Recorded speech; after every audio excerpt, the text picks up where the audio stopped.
আজকে রবিবার, ছুটির দিন।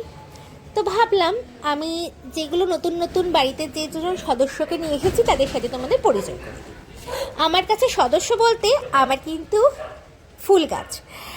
আর আমাদের এখানে বেশ ভালো রোদ উঠেছে। এই যে সামনে গাছটা দেখছো, গাছটা কিন্তু কদম গাছ, এটা কাটা হয়েছে, যার জন্য কিন্তু এখন রোদটা আসে।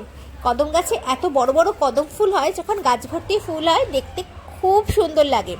সেদিনকে ডালিয়া গাছ কিনে এনেছি, দেখো গাছ ভর্তি কুড়ি হয়েছে, কি সুন্দর লাগছে না দেখতে।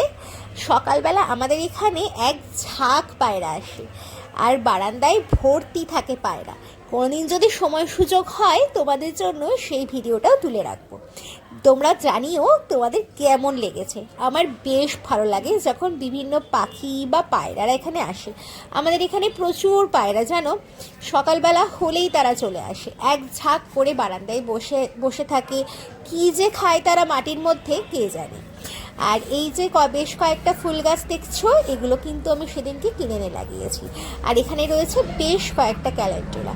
আমাদের এখানে গোলাপ গাছ, জবা গাছ, আরও বিভিন্ন রকমের গাছ এনে লাগানো হয়েছিল, কিন্তু জানি না কেন একটা গাছও বাঁচছে না।